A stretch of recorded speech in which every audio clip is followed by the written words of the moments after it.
Hello, hello. My name is Dr. Brian Curtis, and I'm a paleontologist here at Fossil Crates.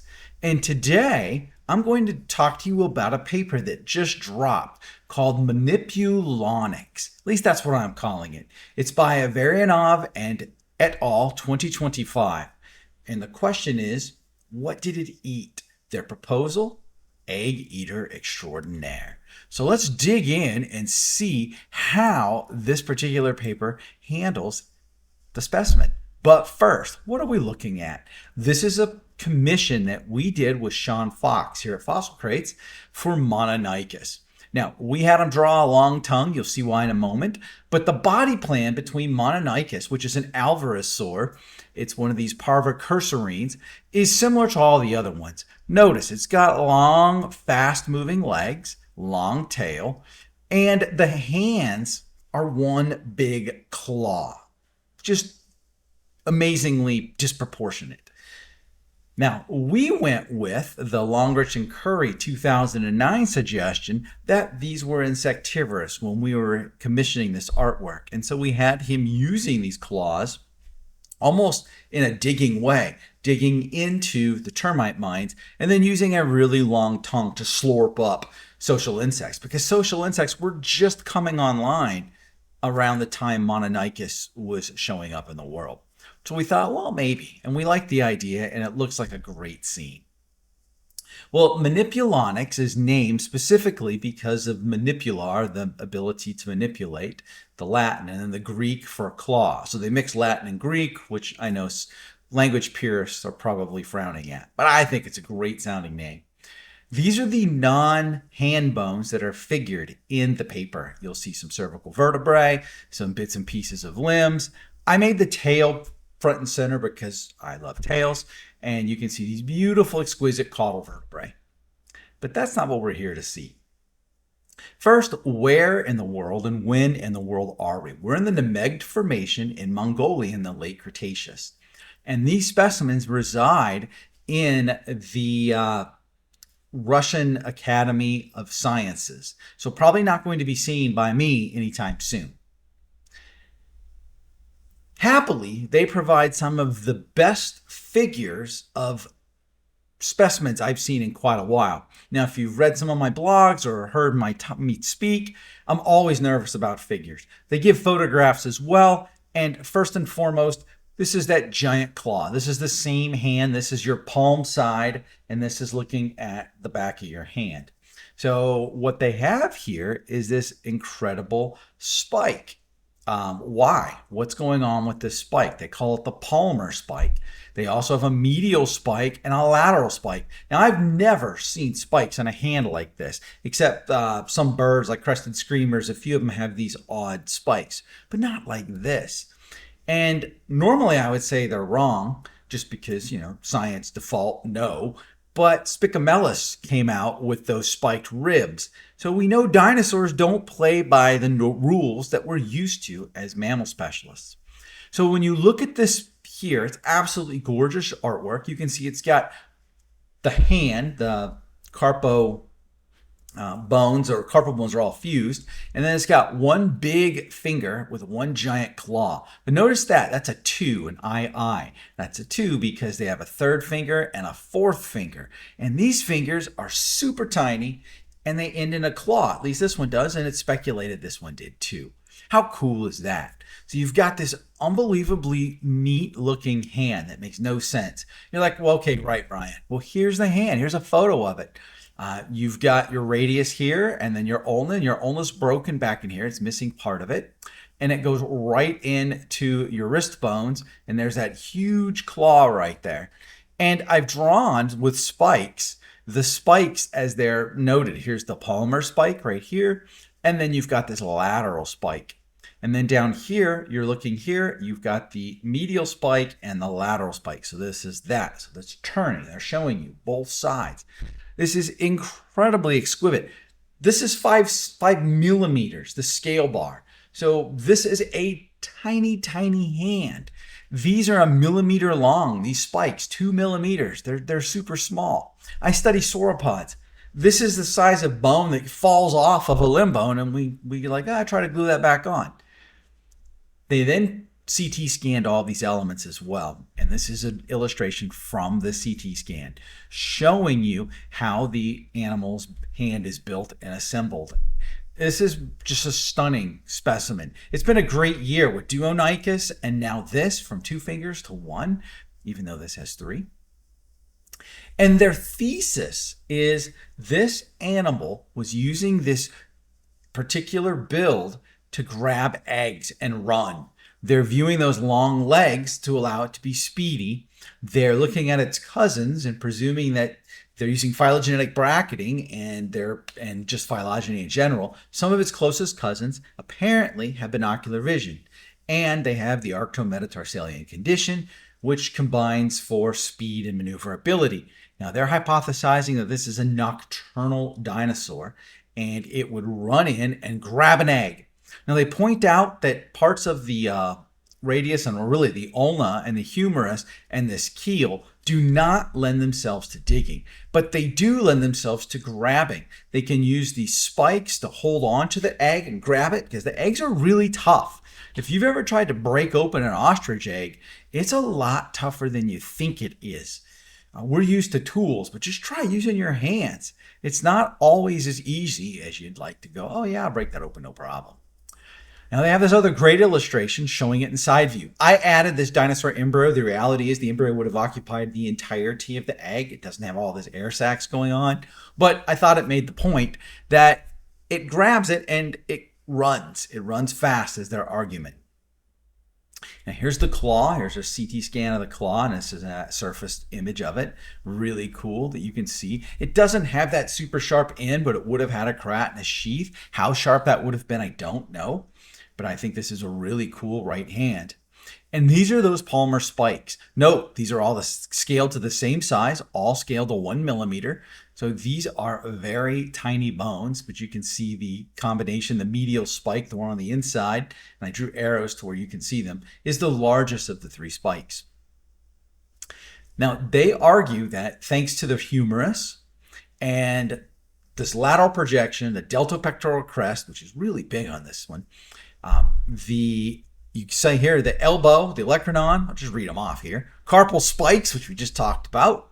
Mix in the humerus, ectopecondyle. That's a new word to me, so I had to learn something here. And then flexor tubercles. All of these together in their mind make this not digging, but rather expertise. It's an expert at grabbing eggs. Now, they argue some pretty strong arguments about why they don't think this thing is fossorial, aka a digger. Well, first of all, those arms are super tiny. And if you look at the Mononykus proportions, if you're an animal that spends its day digging, you've got to lay down, you've got a long neck. It's just going to be super awkward to dig. It just doesn't make any sense. Mix in tiny arms that you'd have to get in weird positions to dig on, and then you can run fast. Well, again, it's not meshing with what you'd expect. Plus, why are the limbs getting smaller and smaller if you're a digger? I had the great pleasure of working hands-on with aardvarks this year. And massive power, huge claws, really neat. But you'll see when all of these diggers, I've worked with giant anteaters and some armadillos, no pangolins yet, just bodies. But these animals have something in common. Their arms, though they appear short, they're pretty long when you look at them. They've got a lot of muscle power, which this tiny little thing doesn't have. So I don't think it's digging. Now, I don't have a problem with it ripping termite mines open personally, but they have this great statement here. I'm going to give you some quotes because they think that what you've got here is this medial spike, and they hypothesize that the medial and lateral spikes and those little tiny fingers that you saw, fingers 3 and 4, they would grab the egg and they would push it in place so that when they run out and get to where they want to go, they can use that big finger with that giant claw and crack into it and puncture it. Pretty interesting idea. And they straight up say that the Parvicursorinae are egg-eating animals and use the spikes, which have had some keratinous sheath around them, plus those side fingers to grab the forelimb to get the egg and then puncture it later. So they double down in their paper. Now, I love this. I'm going to read this because this one made me smile. You don't see this level of entertainment. So they assume these animals were nocturnal hunters of dinosaur eggs and that they specialize in feeding on eggs. These animals have binocular vision and specialized hearing acuity, which indicates a nocturnal lifestyle. Apparently, they hunted when other dinosaurs were less active. They'd find a clutch of eggs, grab one egg with their specialized forelimbs, and quickly run away. The adaptation to fast running in their hind limbs definitely indicates the presence of parental care in the dinosaurs whose eggs they stole. So the thought is you run in really fast and get out because mama and or daddy dinosaur are going to be really irate. Having reached a secluded place, Parvicursorines, then they loosen their forelimbs, the egg falls, it breaks on the ground, and in the cases where they were unlucky and were caught by angry parents, they died along with the stolen egg. This explains the associated finds of Parvicursorine skeletons and dinosaur eggshell fragments. So their argument is if they get killed, well, they died next to the eggs. So interesting. Now, they don't like the termite idea, which I thought was really, really clever, because they make a good point that in today's world of social insect eaters, there's no one size. There's little tiny hyenas like the aardwolf that specialize on termites. You've got giant anteaters. It's in the name. Aardvarks are a lot bigger than you think, those little truffle pigs rooting around. So these animals that eat and specialize in insects our sizes are all over the map, whereas none of them go towards this miniaturization. And this animal is very tiny, this new Manipulonyx. So they also argue that to effectively grasp the egg with forelimbs, these Parvicursorines had to be close to the size of the egg. So they're talking about carrying an egg that's almost as big as them. So they do offer a testable hypothesis. Let's look at dinosaur eggshell fragments with characteristic punctures. Now, I know some egg people, and so I'm going to be reaching out and saying, hey, have you ever seen any punctures on eggshell fragments? Because if you did, well, that would lend some credence to what they're arguing. Now, this is 2025 when this paper came out, right at the end. It's December 26th today when I'm making this video. And I don't know how to say this, but it's named after the town it was found. I'm going to go with Qiupanykus. Apologies if you're from Qiupa and I botched it. This is the map of the skeleton, and this is the other figure in the paper, which is a photo of the bones. Now, when I first looked at this, because they talk about eggs, I thought it was this white bone, and then I looked again, and that's the tail, the caudal vertebrae of this particular animal, Qiupanykus. But there is eggshell. It was found with eggshells right here. And Liu et al. In 2018, when they published this paper, suggested that this eggshell was evidence that this is something that was eating the eggs, because they looked at the size of the egg, they extrapolated the egg based on the fragments they had and the thickness, and it was from an egg that would have been too large for this animal. It was bigger than a kiwi's egg proportion to its body, which as far as I know is the largest egg mass to body mass of any animal that we know of today. And this egg would have exceeded that. So their argument is it wasn't laying the egg, so it either the eggshell washed in, always a possibility, or this was hanging out and it was just part of its last meal. This was not found in a nesting scenario. And this, I love this. This is a great illustration from Liu. It was drawn by Zhao Chuang. And as you can see, it's fantastic. It shows it cracking open these eggs and then slurping out the inside, the goodies. Now, something you may not have heard of, Bonapartenykus. Agnolin et al. In 2012 named this another Parvicursorine. Here is the map of the bones they found. Long femur, long tibia. Look how long that is. Pubis. Most importantly, they found 2 eggs with this animal. Here are all of the photos from that paper. So you can see they've got some vertebrae that really knock it down into being part of these alvarezsaurids. And then you've got, I reversed that image. Interesting. Good to know. You've got these beautiful limb bones. You can see the long tibia and long femur strongly suggest a speedy animal. And they found the egg. They zoomed in on the egg. They ran a bunch of scanning electron microscopy on the egg. They found hints of fungus. they suggested that because there was 2 eggs, that perhaps the 2 eggs were inside the animal because they didn't find it in a nest. So that eliminated brooding behavior. No nest structure. This is directly a quote from the paper. And they thought, well, maybe the 2 eggs, since we know dinosaurs, at the time they suspected dinosaurs had 2 oviducts, so they had 2 eggs, that this animal died with 2 eggs, which was what they lent credence towards. They also note that the fungi would have gotten inside of the egg after death, and so their thought is that the animal died, decomposed, and cracked somehow and got inside.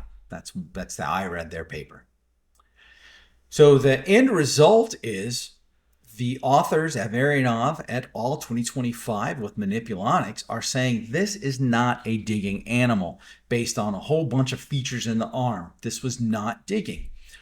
And we didn't talk about this earlier, but one of my cool new terms of Phil Center 2023, Skalodactylus. And I love this term because it's describing animals like giant anteaters, pangolins, huge aardvarks that have one giant claw, but the other 2 claws, or the other 2 fingers, those smaller, are very massive claws. Even though they're tinier, they're still huge. And the 3 functionally act like a giant shovel. So they can hook and pull. And so they dig, hook and pull with these giant elbows that rip things out of the ground.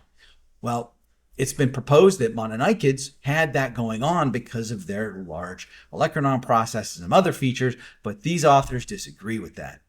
Now, they don't like it being insectivorous, chomping down on the social insects of the day. I still like that idea a lot.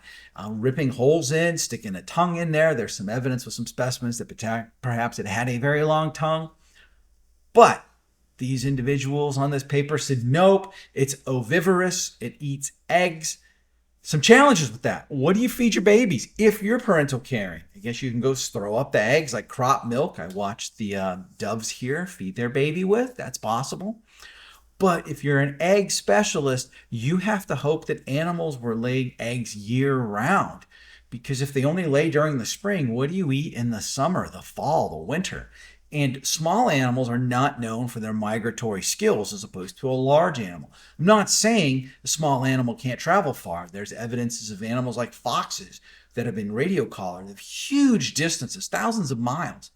But I don't see in the animals I work with, unless you can fly, like if a quail couldn't fly, they're not roaming hundreds of miles to try to keep up where the climate's changing and you can find perpetual spring.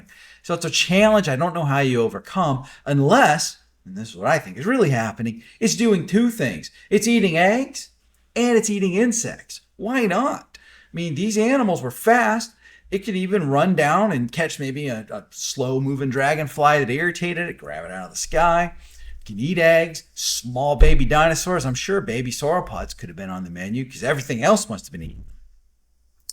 The end result is I really enjoyed this paper. I got a big kick out of it. The figures blew me away. I love the reconstructions. I'm a very harsh figure critic nowadays, and I give this one 2 thumbs up, though I will do the overlay, so stay tuned if I have a revision. It'll be in a different video, though. And overall, this has become one of the contenders for the Fossil Crates 2025 Dinosaurs of the Year. Stay tuned and see who won that. My name is Dr. Brian Curtis, and I'm with Fossil Crates saying thank you kindly. Adios.